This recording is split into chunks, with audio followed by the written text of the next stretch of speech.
During her controversial appearance on The Ellen Show, the Duchess of Sussex shared a story about a time she and Prince Harry attended a Halloween party with Eugenie and her husband Jack Brooksbank. But royal commentator Neil Sean said this will have worried the royal family, who are very nervous about anything getting out to Meghan and Harry.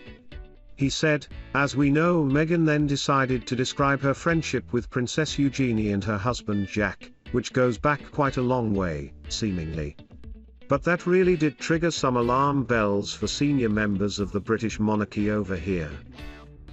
As with everything, time's a great healer."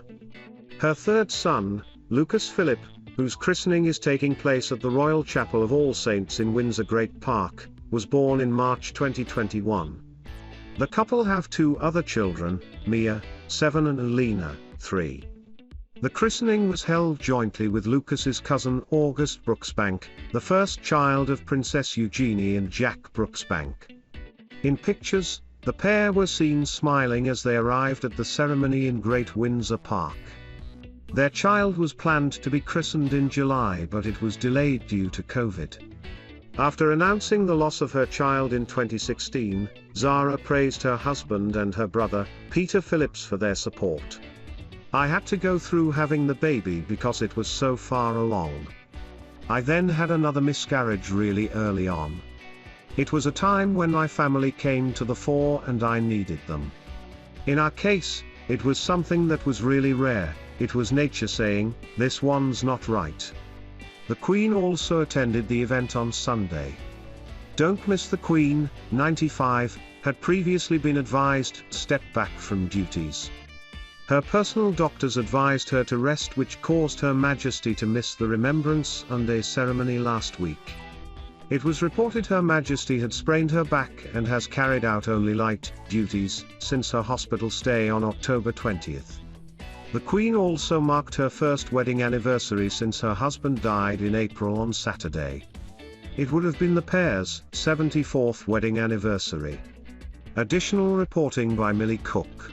Appearing on US televisions on Thursday night, the Duchess of Sussex seems to have turned over a new leaf as a celebrity. Analyzing the behavior of Meghan on air during The Ellen Show, royal expert Brittany Barger suggested that Meghan not making a single reference to her time in the UK as a member of the royal family was the proof she has closed that chapter. She told the Daily Star it was the best case scenario for the royal family that Meghan didn't mention her time there on the show. Ms. Barger said, "That avoids the drama that would go along with those comments."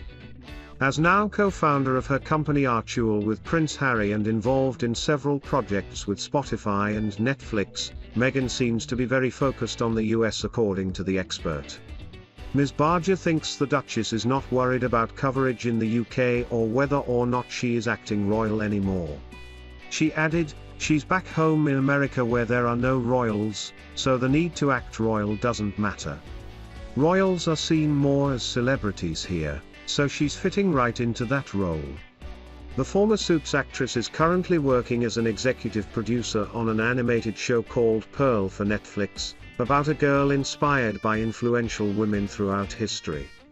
The Duchess said, "Like many girls her age, our heroine Pearl is on a journey of self-discovery as she tries to overcome life TMS daily challenges." Prince Harry is involved in a different project showcasing his Invictus games called Heart of Invictus. When the couple announced they were working with the streaming giant, they said they would be producing a range of content that informs but also gives hope. The Sussexes said, "Our lives, both independent of each other, and as a couple has allowed us to understand the power of the human spirit, of courage, resilience, and the need for connection. Through our work with diverse communities and their environments, to shining a light on people and causes around the world, our focus will be on creating content that informs but also gives hope." He explained, "She's building the brand of her as a philanthropist. But actually the other thing I thought was that when she was highlighting the work and this great work, twist of greatness, if anyone wants to go and have a look in America. And what she was doing though was so royal. I mean, that's what the royals do, they highlight, it's not about them, they highlight the good work of other people. They put the limelight and a spotlight on ordinary people, and of course Meghan, as we know, likes the limelight being on herself. As a royal, she could never have done that chat. Princess Eugenie and her husband, Jack Brooksbank, were visiting them in Canada, and joined them on the knees up. Meghan also took part in a prank segment where she was fed lines and directions from Ellen to perform on unsuspecting members of the public. Meghan Markle and Prince Harry are believed not to be planning to make a comeback to the UK to spend the Christmas holidays at Sandringham with the Queen and the rest of the royal family. The Duke and Duchess of Sussex already skipped celebrations the past 2 years, first due to a 6-week break with their son Archie Harrison in Canada, and then due to the pandemic. But in 2021, broadcaster Matthew Wright suggested the couple may choose to avoid spending Christmas with the royal family to spare their young daughter Lilibet Diana the stress of a lengthy flight. Mr. Wright drew from his personal experience with a newborn when he told This Morning, "There's so much speculation. They're coming over, they're not coming over. They're coming over to show the child, they don't want to show the child. I know that when we had Cassidy, we wouldn't contemplate getting on a long-haul flight for the first 18 months of her lives. COVID came along and denied us that chance anyway." He added, "Lilibet is 5-6 months old, I think it's perfectly understandable they wouldn't necessarily want to cross half the planet for Christmas." Lilibet Diana was born in Santa Barbara on June 4, 2021, and has yet to meet the Queen or her grandfather, Prince Charles, in person. The royal family traditionally spends Christmas together at the Norfolk residence but was forced to shelve plans for the get-together last year due to the pandemic. The Queen was spotted at Sandringham 2 weeks ago amid speculation of Her Majesty checking in to ensure plans are on their way to welcome the family back in residence. Mirror's royal editor Russell Myers told podcast Pod Save the Queen, she wanted to go to the big house, Sandringham, and have some meetings with the staff about what is happening in the coming weeks.